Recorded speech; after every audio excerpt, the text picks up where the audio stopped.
This podcast is brought to you by the School of Advanced Study, University of London. All of our podcasts are available from our website, www.sas.ac.uk.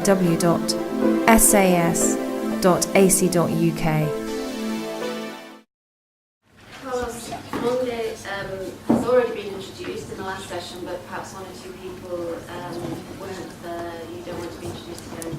It's the Latin American Regional Coordinator for Revenue Watch Institute, and that's enough.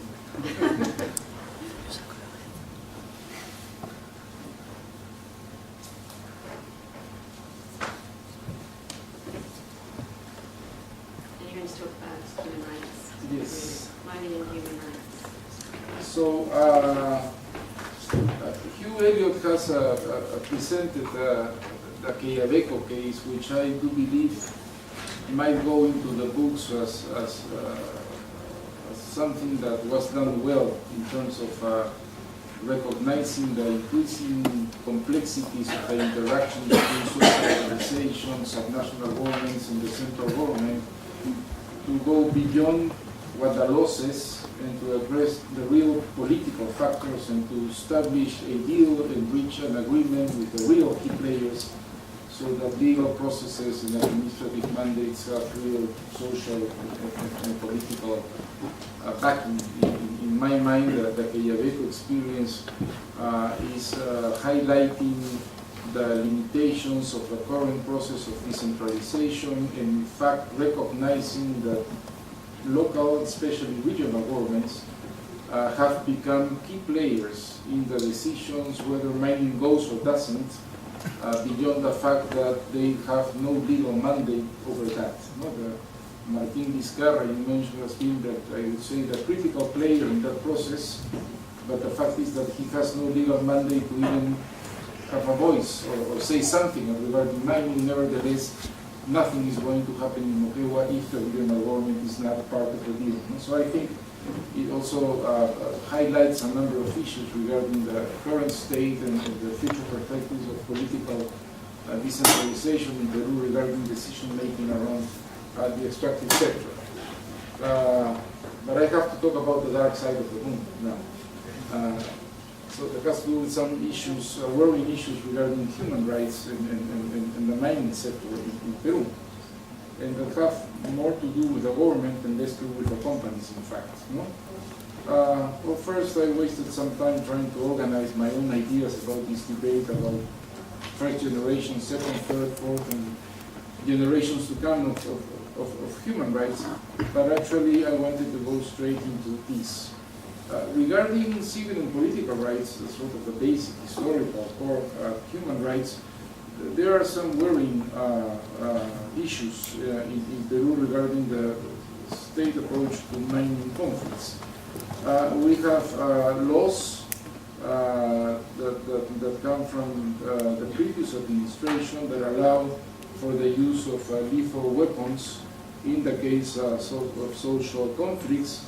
And then I just noticed that I couldn't even put the figure, but I think it's like 14 people have died during this government in social conflicts because the police are using lethal weapons. 5 of them in Cajamarca, in fact, around the Tonga conflict. So that's one thing that is being debated in Peru. Why a government that has announced a new mining policy and a new approach to mining has not repealed this kind of law that was inherited from the previous administration and has continued making use of that law to confront social conflict with extreme violence. The second piece of legislation is a resolution that came out of the judiciary system creating special judicial jurisdictions to process social leaders that are accused of violating the law in the context of social conflicts. This was a response to the conflict around Tonga in Cajamarca, where over 100 local and regional leaders have been denounced by the state attorneys and are undergoing different judicial process.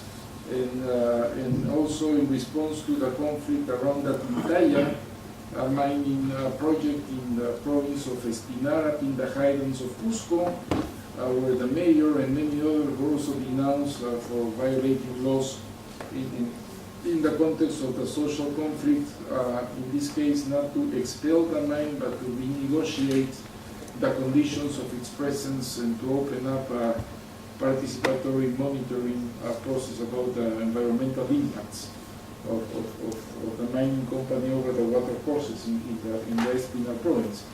The response from the government, the analysis of the government was that because the provinces, the involved provinces were so heavily against mining, there was no possibility of a fair trial for these social leaders, so they had to be judged somewhere else. This was immediately denounced by the human rights organizations as a violation of their rights, because if you are poor and you are just a social leader in the highlands of Cajamarca, being taken to Chiclayo and having you to pay for your lawyer and your transportation and everything made it very difficult to exercise your right to defense and challenge the whole question of this process. So human rights have been challenged, human rights organizations have been challenging these laws, but still now these people have to undergo their judicial processes in territories that are sort of far away from their districts and provinces of origin. Third, there's a law that was approved late last year. You know, these laws that come out in the middle of Christmas and between Christmas and New Year's Eve usually present a lot of problems, and they are issued in those days hoping that people won't notice or something like that, no? And this is the possibility of the police or the armed forces removing the corpses of dead people in emergency territories without the presence of the district of, too many American TV series. I was about to say the district attorney, like if I was watching CSI or something like that. But without the presence of the fiscal, no? Which means that, I mean, the scene of the crime and proofs and whatever can be sort of managed by the police and the armed forces involved in these conflicts, and therefore ruin any possibility of an independent investigation of actually what happened. This was a law passed under a raging debate about the rebirth or the relaunch of the Shining Path in the Dry, and again all this discussion about Peru facing a similar situation to that of the 80s regarding Shining Path. But in the end, it has created a circumstance now that in which now, by a mandate of the law, if somebody dies in the course of a social conflict in a district or province declared under state of emergency, which was the case of the Cajamarca provinces and of the Espinar province at the time of the conflict, then the police can remove the corpses without any independent verification. And finally, just a month or so, 2 months ago, the Ministry of Interior, in direct response to questions, to conflicts in Conga, in Cajamarca, and Cañaris, in Lambayeque, but in a context in which internal national security was being discussed because there's a rise in kidnappings and murders and a general sense of insecurity, he announced the establishment of what he has called police districts, or in Spanish is frentes policiales in the mining zones, because he was specifically asked, how come if you have a surge in security in the cities and you have rather ridiculous amounts of policemen per capita to take care of security in the cities, how come you are sending 400 policemen to the small district of Cañaris, which is the site of a mining conflict? And he said, well, because we need to protect mining investments, and we are formalizing this by that establishment of what they call now frentes policiales in the mining zones. No?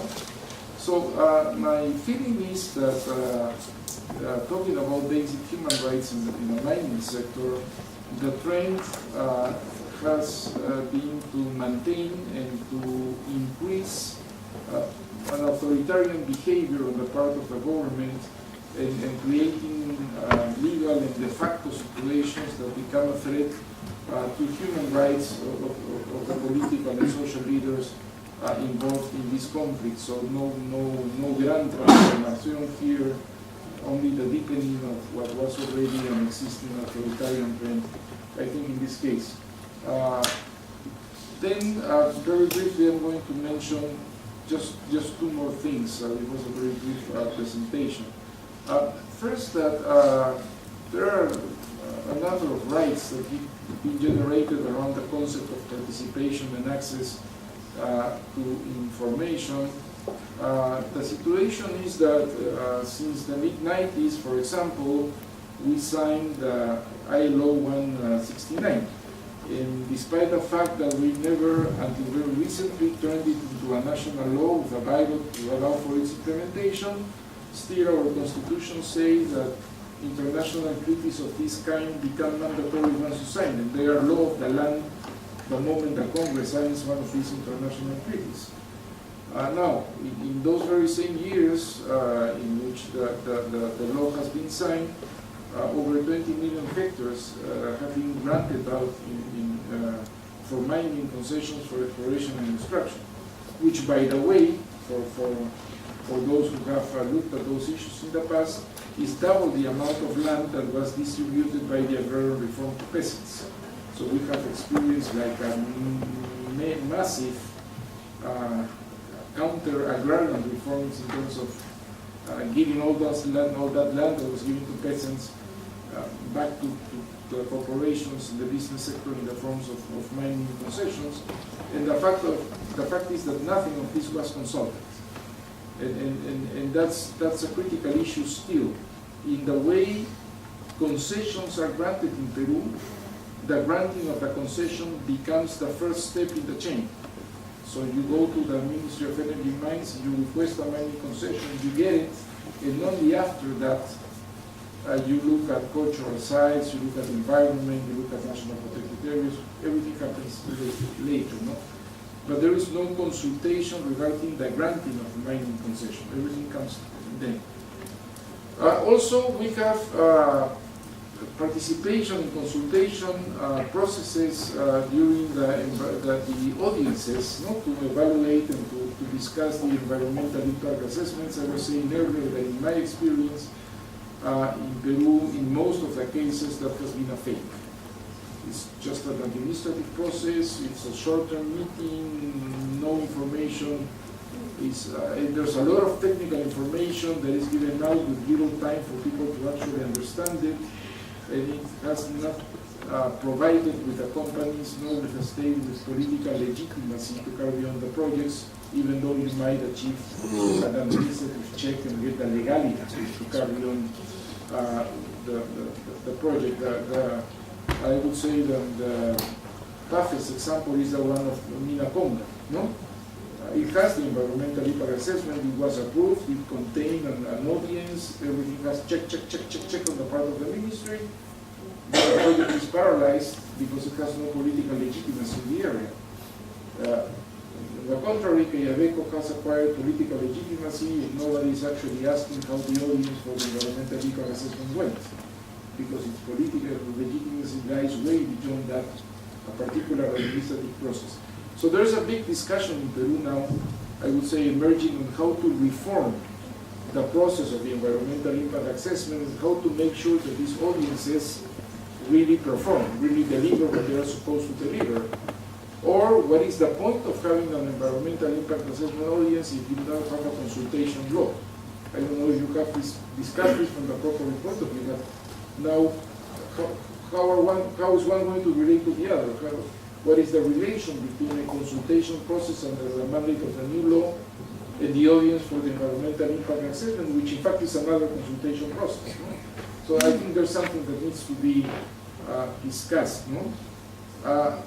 There is an emerging field for participation which I find very, very interesting, and that goes way beyond the participatory budgeting process, which is participatory zoning and ecological planning and participatory consultations about territorial planning legislation at a subnational level. No?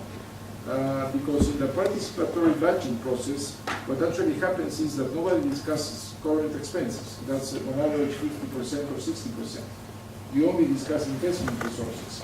But then most of investment resources are already compromised because you have to finish what you started years before. So in most cases, participatory budget in Peru today is discussing 7% of the regional budget, the leftovers. No? Well, when in the Cajamarca experience, people were engaged to bring together technical knowledge and local knowledges in defining the resources and the potentialities and what is desirable to be done in a given territory. I think that has a lot of power because you are not only discussing about the leftovers of the investment budget, you're actually discussing the future of yourself and the resources that lie within that territory. And finally, as I was also saying before, local governments have embarked in an increasing way in local consultation process based on their own law, challenged by the central government and the Ministry of Environment regarding the legality of those consultation processes. And a big thing is coming together because the regional government in Cajamarca has announced that it will support and participate in the consultation process that the social organizations want to run around Conga. And the Fiscalía de la Nación and even the Ombudsman Office have already said that this is completely illegal and this is a fight that for sure is going to end up in the Constitutional Tribunal. But again, the question is, what is the capacity of subnational authorities to run consultation processes? And again, to establish a dialogue with the experience, why is it illegal for a regional government to organize a formal consultation process, but why is it legitimate for a regional government to actually conduct and become the centerpiece of a negotiation process to give green light to a mining project? Because Martín Vizcarra has operated beyond the law. He has been the center person in this negotiation process. So I think that the issue here is that regional subnational governments are exploring their ways and means of participation. And I would just say that there are also fourth generation rights to a healthy environment, and sometimes when mining activities take away most of the water or contaminate part of the water or destroy the very sources of water formation, which is the discussion in Cajamarca, but not in Quellaveco, then of course they could be violating the right of the people to access to a healthy environment, particularly the right of the people to access to water. And finally, I want to say that there is one additional emerging issue, which is the relation between mining and energy. Where do mining companies get energy to operate? This is a very, very radical issue now in Chile, because there's no more energy for the mining companies and they have a huge investment pact. This explains the Hydroasen project in the Chilean Patagonia that has been challenged by environmentalist activists all over the world. This explains why Chile is going back to charcoal-based energy, which is the dirtiest, no? A number of things, and in Peru that's an ongoing debate. In a survey taken with mining executives, energy was the foremost concern.